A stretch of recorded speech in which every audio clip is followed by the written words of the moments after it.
Bismillahirrahmanirrahim. Assalamualaikum warahmatullahi wabarakatuh. Bismillah, alhamdulillah, wassalatu wassalamu ala sayyidina rasulillah wa ala alihi wa sahbihi wa mawalah. Amma ba'du, rabbi syrah li sadri wa yassir li amri wa ahlul uqdatan min lisani yafqahu qawli. Allahumma shalli ala sayyidina Muhammadin al-fatih lima ughliqa wal khatim lima sabaq nasiril haqqi bil haqqi wal hadi ila siratikal mustaqim. Salatan tu'arifuna biha ijza wa ala alihi haqqa qadrika wa miqdarikal azim.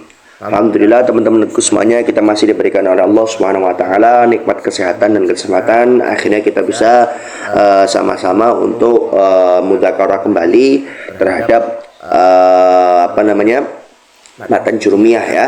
Semoga dengan dengan kita memurojaah matan jurumiyah ini ilmu kita bertambah ya, dan juga bukannya bertambah tapi juga termurojaah seperti itu ya.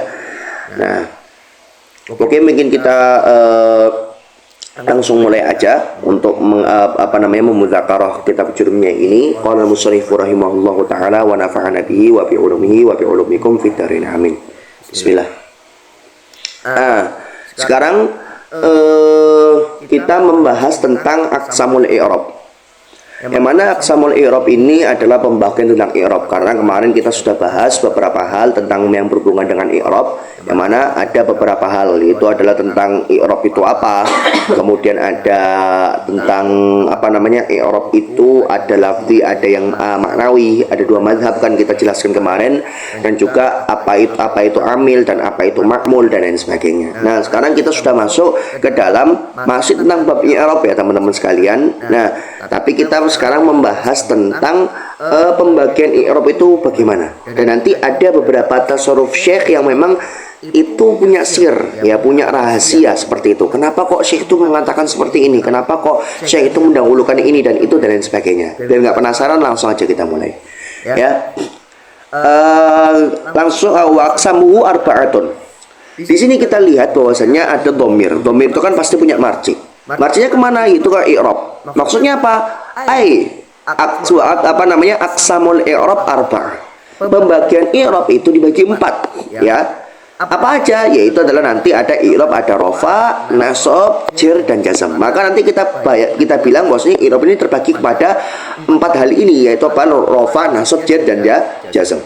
Nah, cuman kalau antum ingat, kita kembali coba memurojaah juga beberapa pertemuan sebelumnya, yang mana di sini kan kita bahwasanya di sini ada taksim ya, ada pembagian aqsamul i'rab. Berarti apa? Di sini i'rab itu ditaksim, dibagi seperti itu. Dan kemarin kita jelaskan bahwasanya taksim itu ada 2. Ada taksimul kull ila ajzaihi dan taksimul kulli ila juz'iyatihi. Nah, pertanyaannya, apakah taksim ini ya itu adalah taksim kull ila ajzaihi atau taksimul kulli ila juz'iyatihi? Ya. Maka kalau kita mau ngetes, dalam artian itu kita coba ini taksim kulli ila juz'iyatihi atau taksimul kull ila ajzaihi, itu kita perlu tesnya gimana? Tesnya adalah dengan kita sebenarnya mendatangkan semua khosois dari 2 taksim ini, kemudian kita tes di madah atau materi yang kita mau uji gitu ya. Contoh aqsamul i'rab. Aqsamul i'rab kita mau tes. Ini dia taksimul kulli ila ajzaihi apa taksimul kulli ila juz'iyatihi. Nah, gitu ya. Nah, cuman karena setiap taksim itu punya khosoisnya banyak, ya kan? Setiap taksim itu ada 7 ya, taksim yang ini 7, taksim yang ini 7, totalnya 14, dan itu akan lama ya. Maka saya sebutkan salah satu saja dari khosoisnya, dari salah satu sifat ya, dari atau karakteristik dari setiap taksim ini. Apa yang saya ambil yaitu adalah ini. Kalau misalnya taksimul kull ila ajzaihi itu apa? Ia tawaqqafu tahaqqul maksim ala tahaqquqi jami'il aqsam. Apa? Bahwasanya kalau misalnya kull ila ajzaihi itu apa? Maksimnya yaitu kull itu sendiri, itu apa? Itu akan muncul, akan terwujud ketika apa? Ketika semua ajzanya, semua aksamnya, semua kisemnya itu semua terwujud ya. Karena kita kemarin bilang bahwasanya kul itu apa sih? Kul itu ma yatarakabu min ajza, sesuatu yang tersusun dari beberapa bagian. Maka apa? Maka nanti juz itu apa? Yaitu adalah ma yatarakabu minhu wa min ghairi alkul.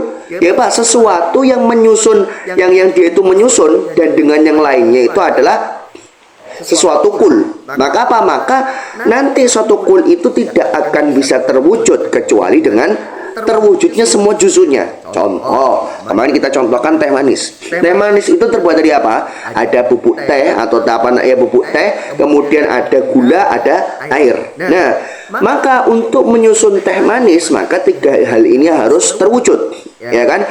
Maka ketika salah satu saja, salah satu doang ya, misalnya air, apakah bisa terwujud teh manis? Enggak bisa. Apakah ketika kita membuat teh manis nggak ada gula, apakah bisa jadi teh manis? Kan nggak bisa, cuma teh tawar aja kan akhirnya. Karena kita mau ngomongnya teh manis, ya kan? Apakah ketika kita membuat teh manis nggak ada bubuk tehnya, apakah bisa terjadi teh manis? Nggak bisa. Maka apa? Maka satu kul yaitu teh manis ini tidak akan terwujud kecuali dengan beberapa juzuknya. Paham ya? Kalau misalnya taksimul kulli ila juz'iyatihi apa? Tahaqqul maksim la yatawaqqafu ala tahaqquqi jami' aqsamihi wala ba'diyah. Kalau taksimul kulli ila ajza'i itu apa? Dia itu tidak akan tidak bergantung wujudnya dia itu apa? Terhadap wujudnya semua aksamnya atau bahkan tidak sama sekali ada aksamnya. Jadi apa? Kuli itu tidak perlu bergantung kepada semua aksamnya harus ada, atau bahkan semuanya nggak ada semua juga nggak apa-apa. Loh, kok bisa? Nanti karena nanti bergantung nanti bahwasanya kuli itu nanti ada yang dia nggak punya afrod, nah, seperti itu ya. Tapi ala kulli hal intinya seperti itu. Ya, jadi kuli itu kalau taksimul kuli la juz'iyatihi, kulinya itu ketika dibagi itu apa? Itu dia nggak bergantung kepada semua juz'iyatnya harus ada. Ya, bahkan cukup satu, bahkan nanti cukup nggak perlu ada, bahkan nggak ada pun juga nggak apa-apa. Gitu ya.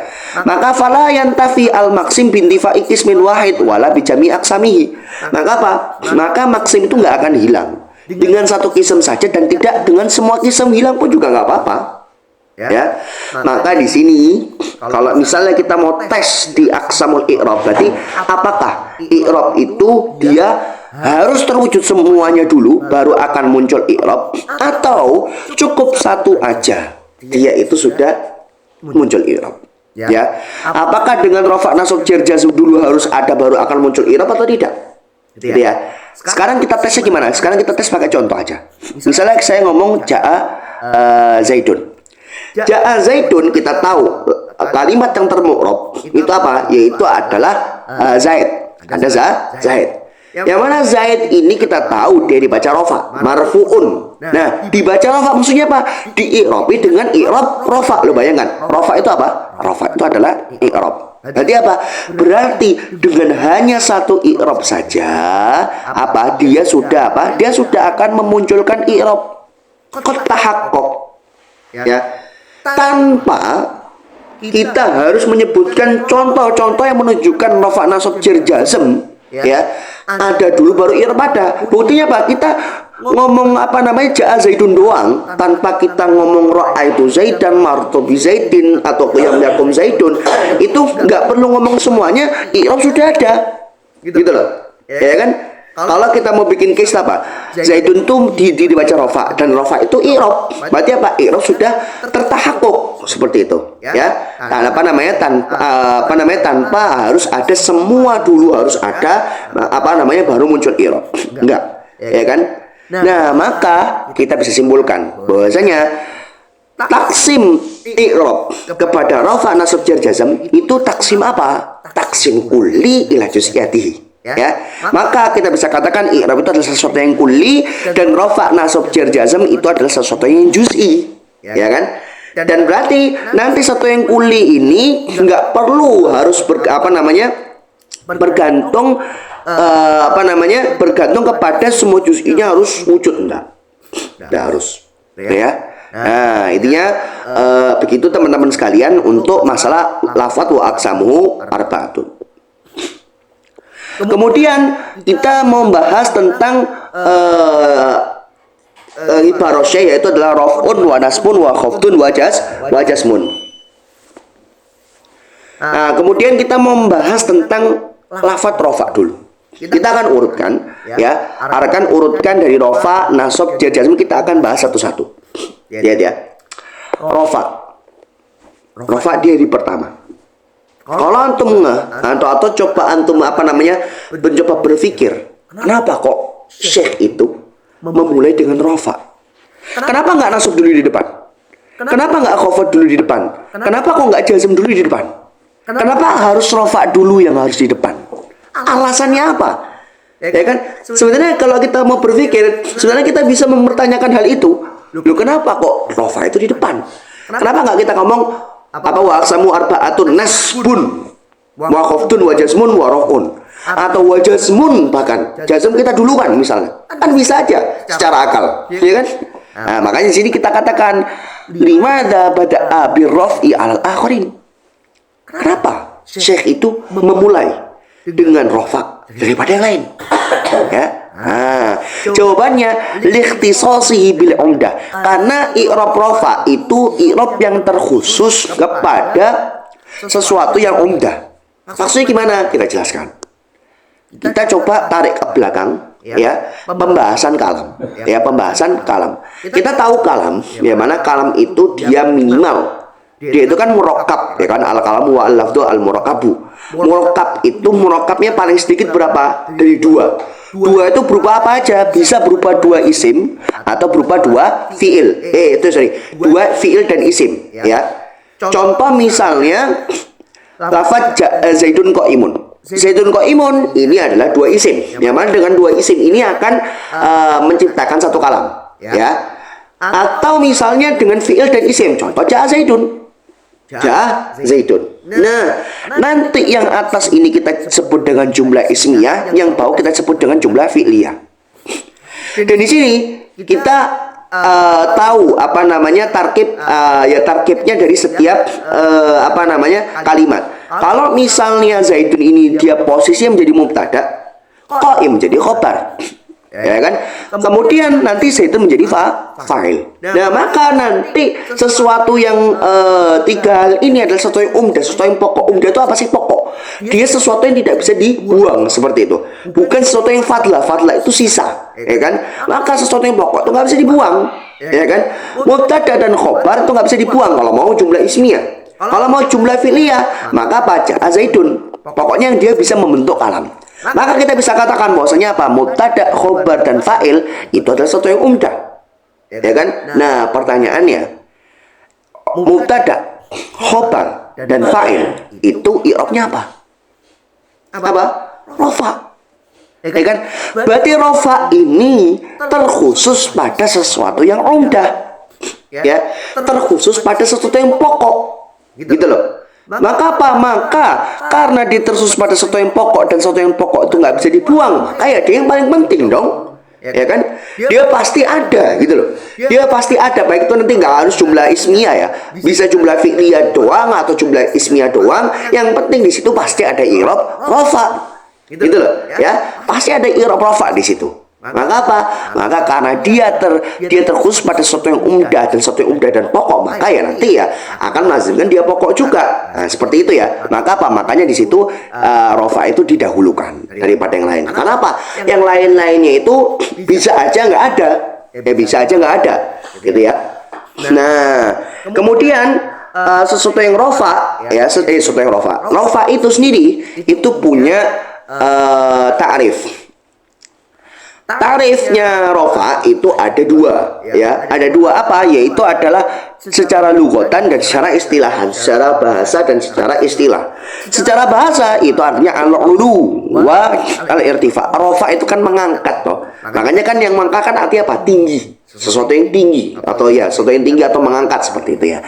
Nah, kemudian nanti dikatakan di Hasyiah Asmawi, kenapa kok rofa itu namanya rofa? Ya, kalau antum misalnya tanya gitu ya. Jadi sesuatu pertanyaan random itu sebenarnya bisa dijawab, teman-teman sekalian. Kenapa ya rofa itu dinamakan dengan rofa? Ada alasannya. Ya. Wasumya ar-raf'u raf'an lirtifa'i syafataini 'inda nutqi bihi. Kenapa kok rofa namanya rofa? Gitu ya. Karena apa? Karena lirtifa'i syafatain, karena mengangkatnya dua lidah, dua lisan ya ketika mengucapkan rofa. Gini maksudnya. Kita tahu bahwasanya rofa itu adalah dhammah atau rofa itu adalah alamat aslinya adalah dhammah. Ya, tergantung kita mau pakai i'rab pakai mazhab mana. Kalau kita pakai i'rab pakai mazhab lafzi, maka apa? Maka rofa sendiri itu adalah dhammah asalnya, ya kan? Kalau kita pakai i'rab itu maknawi, maka apa? Maka alamat aslinya adalah dhammah, ya kan? Nah, ketika rofa ya, itu kita pakai dhammah, lihat ya. Nah, ini kan perlu diangkat dulu ini. Perlu diangkat dulu syafatain, dua lidah ini untuk mengucapkan rofa. Nah, gitu ya. Maka apa? Maka ketika kita mengucapkan rofa yaitu dhammah dan dhammah itu adalah perlu mengangkat. Nah, inilah makanya disebut dengan rofa. Ya. Jadi ilatu tasmiyahnya adalah lirtifa'i syafataini 'inda nutqi bihi. Paham ya? Nah, untuk secara istilah ini tergantung. Maksudnya tergantung gimana? Apakah antum mengiktibar ya atau memperhitungkan atau menganggap bahwasanya i'rab itu adalah sesuatu yang lafzi atau sesuatu yang maknawi, gitu ya? Kalau antum misalnya i'rab itu menganggap bahwa i'rab itu adalah sesuatu yang lafzi, itu apa? Maka antum akan bilang bahwasanya rofa itu adalah ad-dhammatu wa ma nafa'anha, adalah dhammah itu sendiri. Karena kita sudah kasih perbedaannya bahwasanya perbedaan antara i'rab lafzi dan i'rab maknawi itu apa? Bahwasanya kalau kita misalnya i'rab itu adalah lafzi, maka apa? Maka adalah nafsul harokat. Harokat itu sendiri yang menjadi i'rab. Ya. Kalau amrunnya maknawi seperti yang dipakai oleh Syekh Ibnu Ajurum rahimahullah, itu apa? Bukan harokatnya, tapi perubahan di kalimat tersebut yang tidak terlihat, yang mana ditunjukkan di situ nanti ada alamatnya. Nah, seperti itu ya. Nah, maka kalau misalnya kita anggap i'rab itu adalah amrun maknawi, maka apa?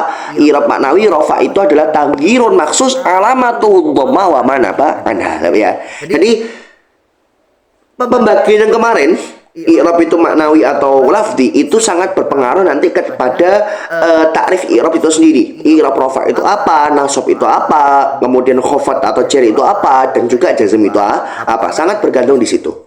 Ya. Kemudian yang kedua nasab. Ada pertanyaan lagi nih. Misalnya antum random. Kenapa kok nasab itu nomor 2? Kenapa nggak di nomor 3, nomor 4? Kalau rofa kita tahu kan, kita sudah jelaskan alasannya kenapa. Kalau misalnya nasab, kenapa kok nomor 2? Nah, pertanyaan lain kayak gini tuh sebenarnya ada jawabannya, teman-teman sekalian. Ya, kenapa kok beliau itu menomor 2 kan nasab? Kenapa nggak jar duluan? Ya kan, kenapa nggak jazm duluan? Nah, jawabannya adalah li'anna amilahu yakunu fi'lan wal aslu fil amal lil af'al. Ya, karena apa? Karena amilnya i'rab nasab itu fi'il. Apa? Fi'il. Dan yang asal dalam beramal dalam ilmu nahwu adalah fi'il. Ini. Kalau antum lihat bahwasanya nasab itu rata-rata itu adalah sesuatu yang dikenai i'rab nasab adalah maf'ulat. Ya, maf'ul baik itu maf'ul 5 itu ya, ada maf'ul fih, kemudian maf'ul mutlak, kemudian maf'ul bih, kemudian maf'ul ajlih dan maf'ul ma'ah ya. Dan itu semuanya adalah nasab semua. Ya. Nah, nanti amilnya maf'ulat ini adalah fi'il. Ya, amilnya adalah fi'il. Dan nanti kita punya kaidah bahwasanya al aslu fil amal al fi'lu. Ya. Yang asal dalam beramal dalam ilmu nahwu ya itu adalah fi'il. Ya. Jadi asal dalam beramal sesuatu yang bisa beramal kepada sesuatu yang lainnya itu adalah fi'il yang asal ya, yang asal. Nah, maka sekarang kita lihat contoh. Misalnya di sini ada ra'aitu Zaidan.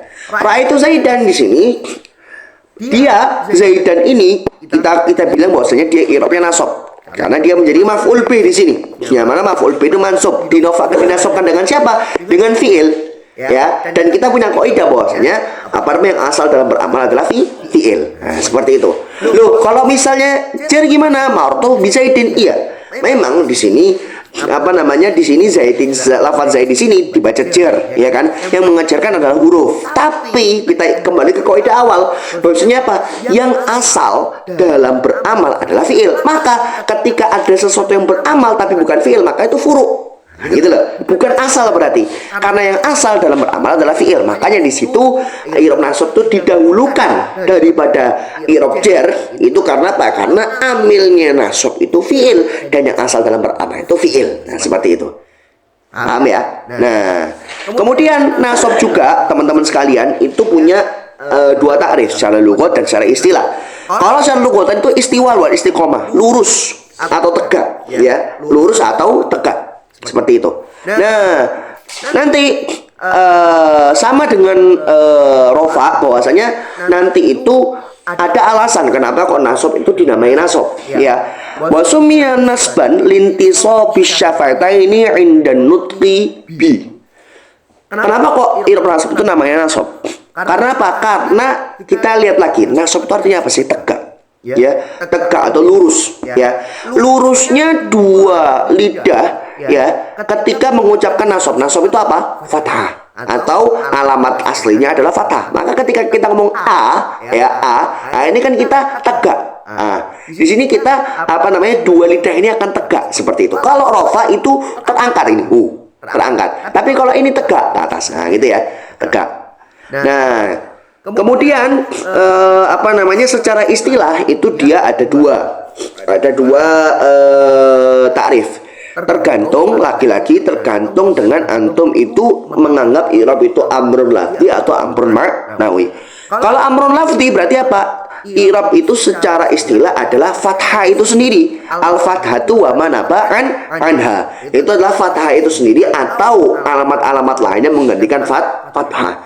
Kalau ya antum menganggap i'rab itu maknawi, maka apa namanya, nasab itu adalah taghyirun maksus, perubahan yang terkhusus. Yang mana taghyir maksus ini, perubahan yang terkhusus ini adalah tandanya adalah fathah atau alamat lain yang menggantikan fathah. Nah, seperti itu ya. Nah, kemudian kita lanjut khafat. Pertanyaan lagi, kenapa kok Syekh itu menomor tiga kan? Kita tadi sudah membahas rofa itu kenapa pertama. Kemudian kita sudah membahas bahwasanya nasab itu kenapa nomor dua. Sekarang kita bahas bahwasanya kenapa kok apa namanya, khafat itu nomor tiga. Kenapa nggak jazm aja nomor tiga? Ya kan? Dijawab likhtisasihi bil asma wa ya asyrafu minal af'al. Gini, khafat itu i'rab yang terkhusus untuk isim, dan isim itu lebih mulia daripada fi'il. Nah, ini kita agak kembali ke dars kita yang awal, karena ini akan nyambung dengan yang kesini, ya, bukan dars yang mudzakarah. Ya, kalau misalnya kita tahu bahwasanya kalau kita ngomong kalam tadi, ya tarakab min madza, ya tarakab min isnen. Apa? Bisa dia isim dan isim atau fi'il dan isim. Nah, kita lihat bahwasanya di sini kalam itu bisa dibentuk dari dua, isim atau fi'il dan isim. Dan kita lihat bahwasanya apa? Isim itu akan selalu ada. Isim akan selalu ada. Tidak mungkin isim itu tidak ada.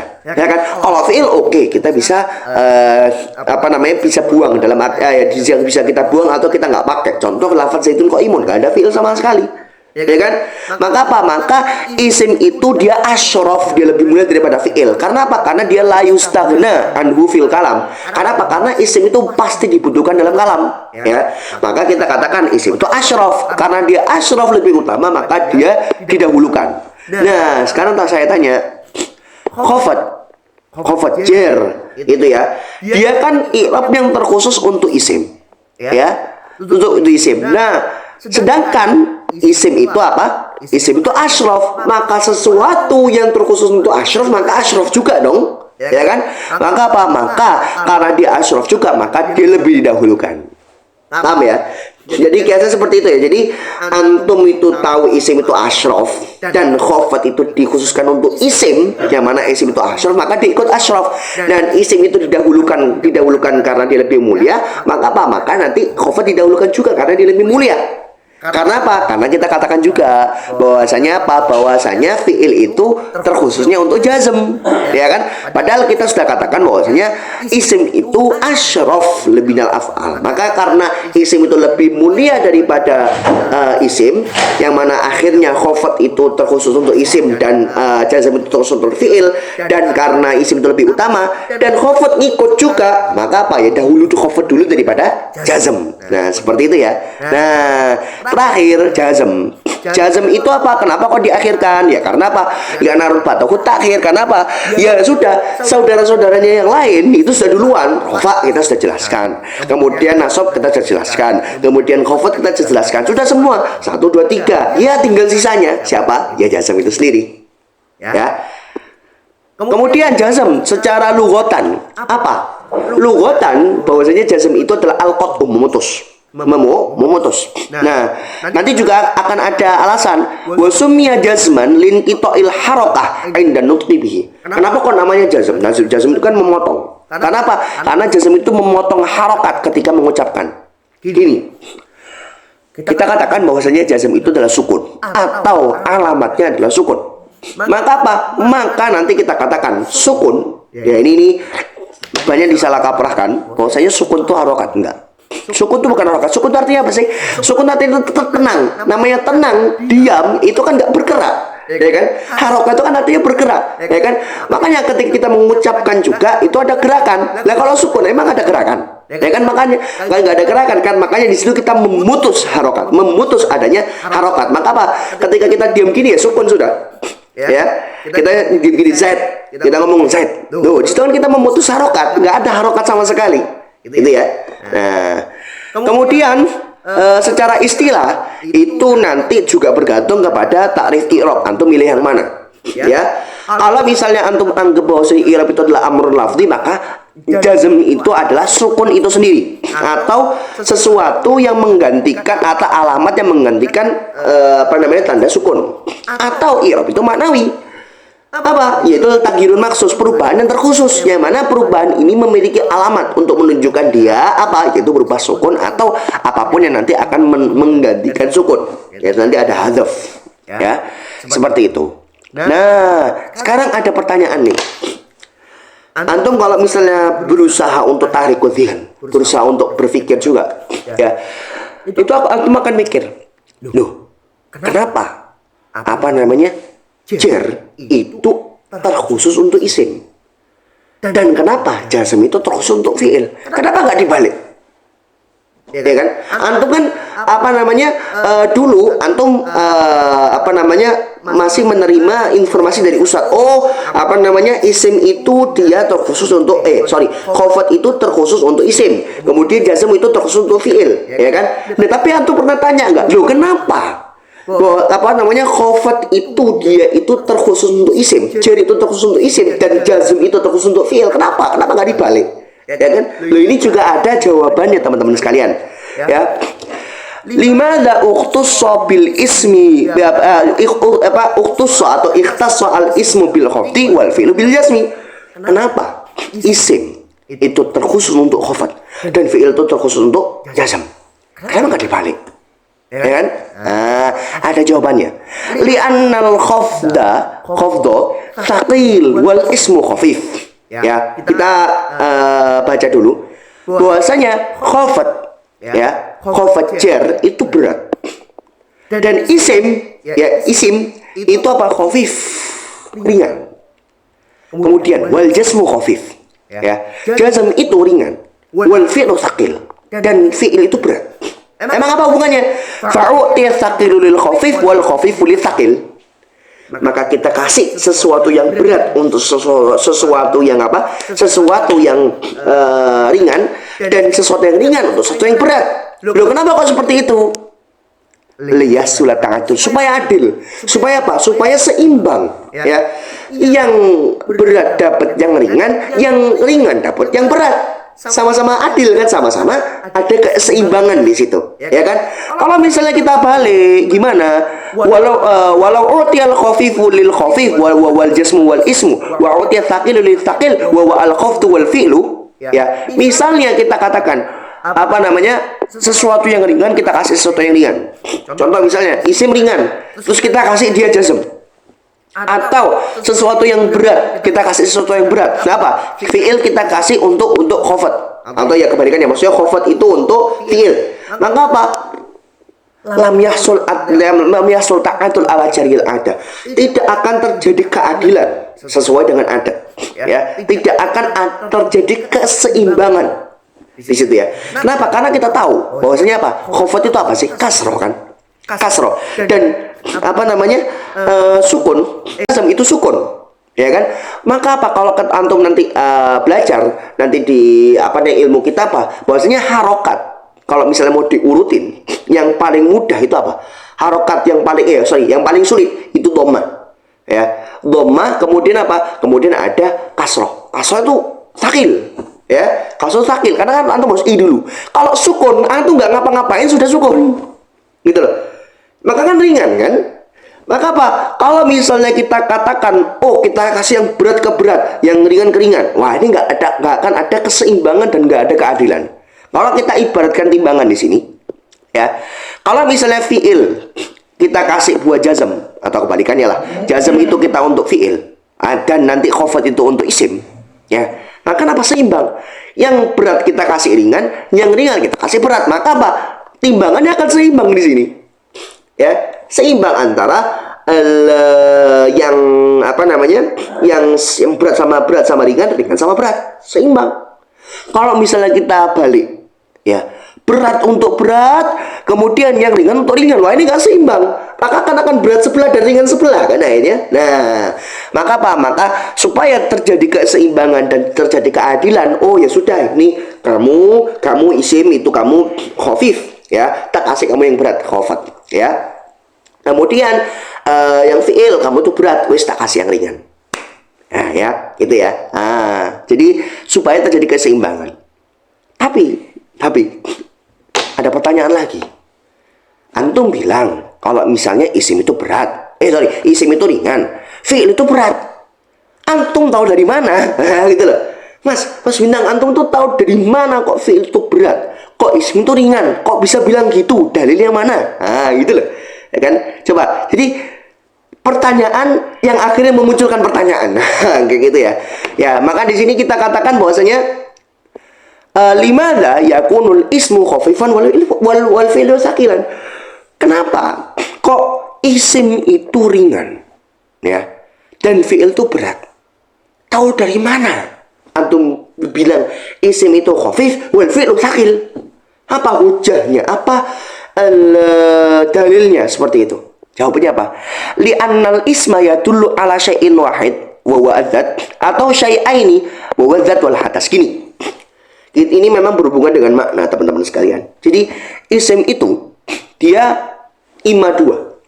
Imma dia itu madlulnya atau maknanya itu zat saja, atau dia menunjukkan zat dan hadas.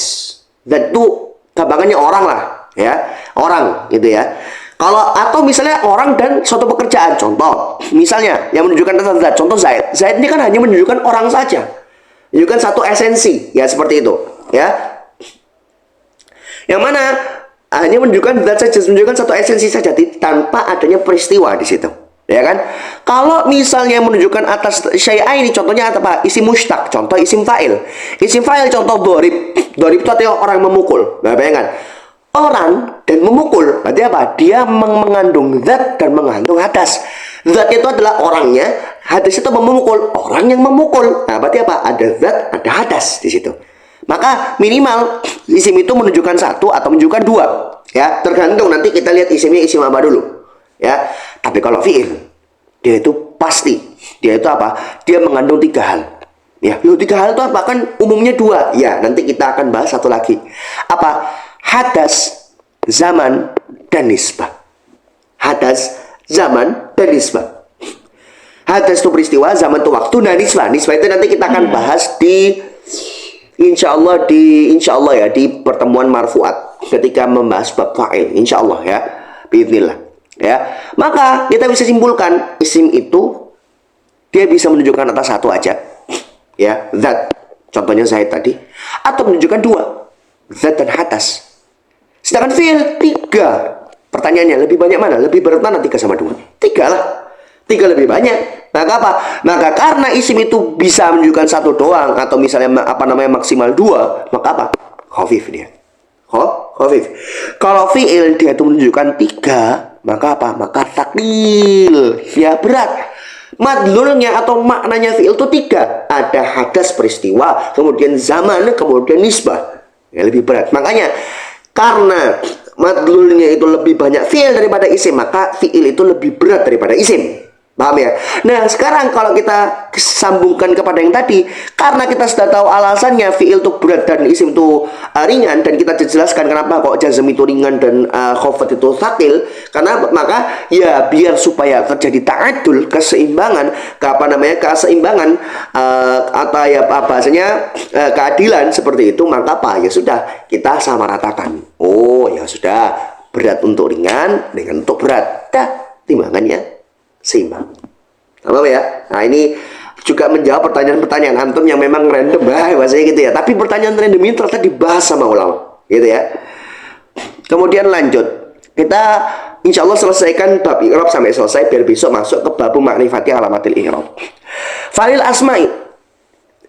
Di sini dikatakan hada tafsilul lima ajma'ulul musannif. Dikatakan di banyak di syarah, ya juga di syarah Syekh Khalid, atau di Hasyiah Asmawi, kemudian di Kafrawi juga itu dijelaskan bahwasanya falil asma'i min dzalika ini apa? Ini adalah tafsil. Tafsil itu apa? Perincian.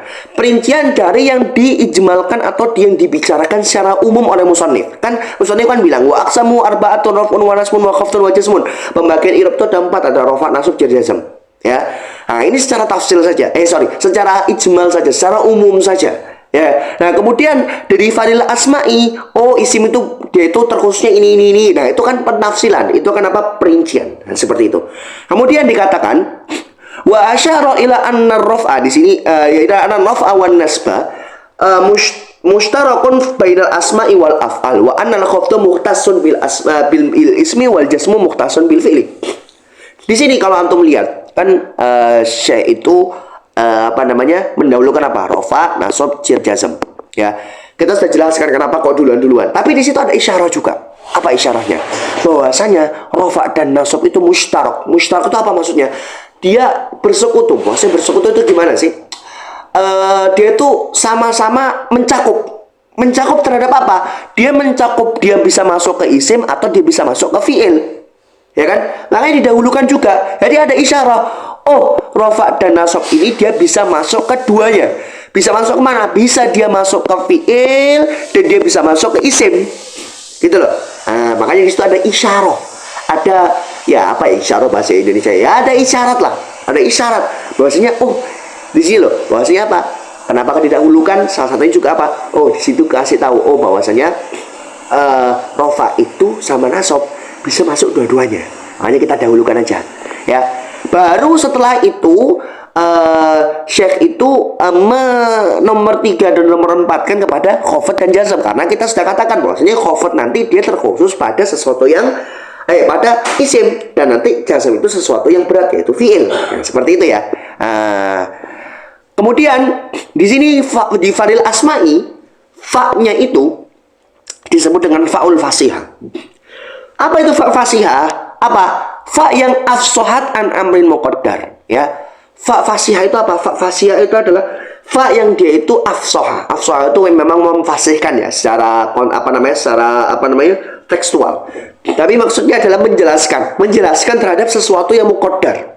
Berarti melazimkan apa? Melazimkan berarti kalau ada faul fasihah maka ada sesuatu yang muqaddar, ada sesuatu yang disembunyikan di situ. Ya. Apa sesuatu yang disembunyikan? Idza alimta aqsamal i'rabi ijmalan faris asma'i. Jadi ada pertanyaan yang disembunyikan. Apa pertanyaannya? Idza alimta, ketika kamu sudah tahu aqsamal i'rab ijmalan, pembagian i'rab itu secara ijmal falil asma'i. Karena apa? Kita katakan bahwasanya perkataan musannif wa aqsamu arba'atun ya sampai jazmun itu dia nanti dia adalah ijmal ya, ijmal dari adalah ijmal dari musannif kemudian ditafsil di lafadz falil asma'i. Makanya kita katakan fa-nya ini adalah faul fasihah dan dia menyembunyikan sesuatu Ya, ada sesuatu yang disembunyikan yang mana akan dijelaskan oleh fa-nya ini. Apa? Idza alimta aqsamal i'rab ijmalan falil asma'i. Gitu ya. Nah, kemudian ini ada iskal teman-teman sekalian.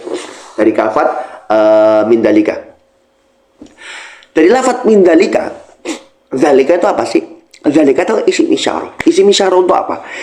Musyar ilaihnya siapa? Musyar ilaihnya kan harusnya apa? Mufrad mudzakkar, sesuatu yang mufrad. Ya, zalika ya, zalika ya, khitabnya untuk ka kan, ya, kaf khitab kan itu. Nah, itu kan untuk mufrad ya. Sekarang kita lihat ismul isyarah aidun ala muta'addid. Sekarang kita lihat, kan musannif kan bilang apa? Faril asma'i min dzalika. Maka isim bagi isim atau yang dimiliki oleh isim min dzalika. Dzalika ini kan kembali kemana? Dari yang tadi itu yang mana? Tadi itu adalah rofa, nasab, khafad, jazm. Ya kan? Karena kita membahas bahwasanya isim itu dia terkhusus untuk siapa? Terkhusus untuk apa? Ya, terkhusus untuk i'rab apa aja. Dia bisa kemasukan i'rab apa aja. Nah, berarti kan di sini kan rofa, nasab, khafad, jar itu apa? Menjadi musyar ilaihnya. Pertanyaannya sekarang. Rofa, nasab, khafad, jazm itu satu atau banyak? Banyak. Dia lebih dari satu. Yang namanya lebih dari satu apa? Jamak. Padahal zalika kan kita sudah bilang untuk apa? Untuk mufrad. Untuk apa? Untuk mufrad. Bayangkan. Bagaimana Syekh bisa mengatakan min dzalika, yang mana dzalika itu mufrad, kok kembalinya ke jamak? Padahal dzalika itu dia ta'innya untuk apa? Untuk mufrad mudzakkar. Ya, yang untuk yang taksis gitu ya. Wa huwa guna mufrad ya. Padahal dzalika itu untuk musyar ilaih yang mufrad. Bagaimana Syekh itu bisa mengatakan min dzalika padahal min dzalika itu kembali ke i'rab 4? Padahal dzalika itu sendiri apa? Mufrad. Nah, ini iskal kan berarti. Maka apa? Maka dikatakan nanti di Kafrawi juga ada dan di Hasyiah Asmawi juga ada. Fasawabu anna ayyatiya bi ismil isyarah jam'an. Maka seharusnya Syekh itu mendatangkan isim isyarahnya bukan mufrad tapi apa pakai jamak. Maka seharusnya beliau mengatakan apa? Faril asma'i min haula ya. Haula'i. Nah, faril asma'i min haula. Haula ini kembali ke mana? Kembali ke 4. Oh, pas dong. Ya kan? Haula ini untuk jamak dan 4 hal ini jamak kan 4 itu kan jamak. Ya kan? Maka nanti akan salah ketika Syekh itu mengatakan min dzalika. Tapi kenapa Syekh tetap memakai min dzalika bukan pakai min haula? Ya kan? Ini pertanyaan yang kelihatannya simpel kalau kita nggak berusaha mikir, tapi jawabnya nggak main-main teman-teman. Harus ada alasan, ada hujah, ada argumen. Apa? Dijawab. Nanti jawaban ini Anda bisa lihat di Hasyiah Hamidi dan Hasyiah Abi Najah. Ya. Ismul isyarah raji'un lil arba'ah. Betul. Bahwasanya isim isyarah ini musyar ilaihnya adalah 4 hal tadi. Tapi bi'tibari ta'wili habil madhkur. Tapi apa? Memang musyar ilaih itu kembali ke 4 ini, tapi ditakwil 4 ini dengan lafaz madhkur. Maksudnya apa? Min dzalika al madhkur mil aqsam al arba'ah. Jadi memang kembalinya ke 4, tapi 4 ini kita ditakwilkan ada lafaz madhkur. Bahasanya seperti itu ya. Ya, ada lafaz madhkur min dzalika apa? Min dzalikal madhkur min al aqsam al arba'ah. Kalau kurang paham gini, lihat ya. Ini kita coba mentahlil masalah. Min dzalika, dzalikanya ini kembali ke 4 hal. Itu rofa, nasab, jar, jazm 4 dan 4 ini jamak. Yang shawab seharusnya ya beliau nggak mengatakan min dzalika, tapi mengatakan haula. Ya kan, karena haula ini untuk jamak. Ini untuk mufrad. Ya. Nah, tapi dijawab, oh enggak, min dzalika itu maksudnya min dzalika al-madhkur minal aqsam al-arba'ah. Jadi seakan-akan kita mengumpulkan aqsam arba'ah itu di madhkur ini. Kalau diterjemahkan di Indonesia gini, maka untuk isim dari yang tadi itu maksudnya apa? Yang tadi disebutkan. Apa yang disebutkan? 4 hal tadi ya, gitu loh. Jadi kita mentakwilkan lafaz madhkur di sini, yang mana madhkur ini mewakili aqsam arba'ah. Minal madkur minal aksam al arba'ah, seperti itu. Maka apa? Maka di sini tidak salah. Tidak salah, kenapa? Karena apa? Syekh itu berusaha mentakwilkan di sini. Oh, mindalika. Isim itu punya apa? Bisa kemasukan dari 4 hal tadi. Nah, 4 hal tadi itu apa? Yaitu rofa nasb jar jazm. Tapi apa? Maksudnya adalah ditakwilkan 4 seperti yang disebutkan tadi, yaitu adalah 4 hal ini. Nah, mentakwilkan madkur. Nah, gitu ya. Yang disebutkan apa? Yaitu 4 hal tadi. Nah, gitu. Kemudian berarti kita bisa katakan isim itu dia hanya bisa kemasukan 3 i'rab. Rafa, nasab, jar atau khafad. Dan wala jazma fiha, tidak ada jazm. Maka dia nggak akan kemasukan jazm. Dan kita sudah jelaskan kenapa isim itu nggak kemasukan jazm. Gitu ya. Walil af'al sama. Dzalika itu kembali ke rafa nasab jar jazm, tapi kita mentakwilkan mazkur. Ya, mentakwilkan. Ya, ada takwil di situ, ada min dzalika al mazkur. Isinya gitu. Nah, kemudian ada istilah lagi teman-teman sekalian. Allahumma shalli ala sayyidina Muhammad. Af'al itu jamak. Jamak ya. Sekarang saya tanya. Fi'il yang mu'rab itu apa? Cuman fi'il mudhari kan? Cuman fi'il mudhari. Ya. Maka kalau fi'il yang mu'rab itu cuma mudhari, kenapa Syekh menggunakan lafaz jamak? Nah, kenapa menggunakan lafaz jamak? Padahal yang mu'rab cuma 1. Yang mu'rab cuma 1. Kenapa kok Syekh itu mendatangkan di ibarah beliau itu dengan af'al? Padahal nanti af'al yang mu'rab itu cuma fi'il mudhari. Nah, ya kan? Gimana jawabnya? Sebenarnya ada 2 jawaban teman-teman sekalian. Nih, tapi saya nulisnya 1. Jawaban pertama begini.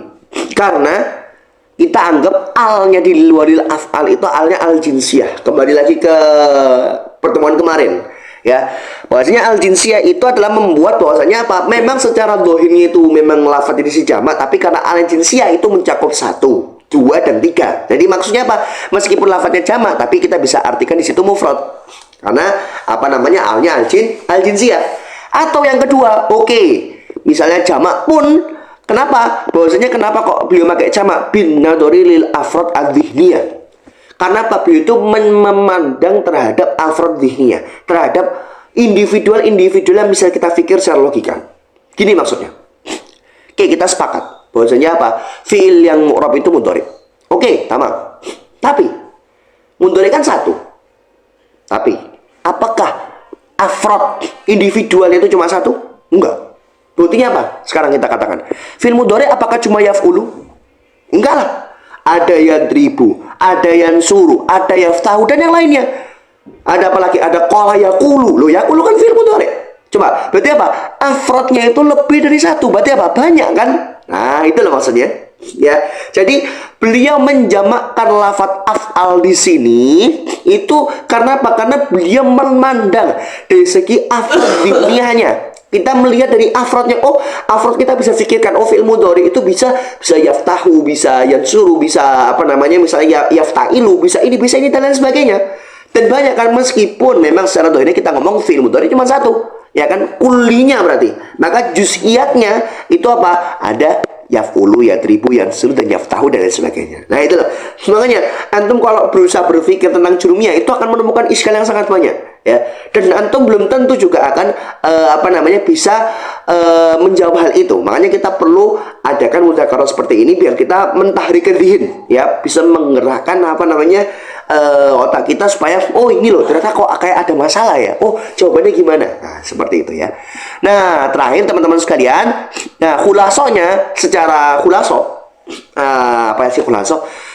kesimpulannya gitu ya.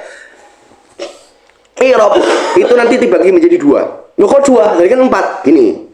I'rab itu nanti ada yang mustarak, ada yang mukhtas. Mustarak itu apa? Mustarak itu dia berserikat, mencakup. Dalam artian apa? Dia mencakup, dia bisa masuk ke fi'il dan bisa masuk ke isim. Yaitu apa? I'rab rafa dan i'rab nasab. ya.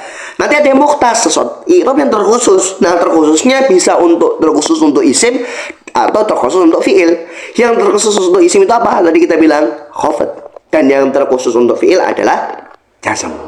Gitu ya. Wallahu a'lam bishawab. Itu saja teman-teman sekalian yang bisa saya sampaikan. Insyaallah kita akan lanjutkan lagi pertemuan jumlahnya, teman. Untuk selanjutnya mungkin kita akan mengkaji kitab baru untuk memudzakarah ilmu yang lainnya, ya mungkin biar nggak bosan juga. Itu adalah kitab Risalatul Isti'arad, ya. Risalah Isti'arad ini adalah kitab mubtadi kalangannya Syekh Ahmad Zaini Dahlan rahimahullah. Ya, beliau dulu adalah seorang mufti Mekah, mufti Syafi'i, yang mana beliau membahas di situ tentang ilmu bayan, terkhususnya kepada majaz mursal sedikit, dan juga ada majaz isti'arah, seperti itu ya. Wallahu a'lam bishawab. Subhanakallahumma wa bihamdika asyhadu an la ilaha illa anta astaghfiruka wa atubu ilaik. Terima kasih teman-temanku semuanya atas perhatiannya. Semoga kita bisa bermanfaat, kajian ini. Wassalamualaikum warahmatullahi wabarakatuh.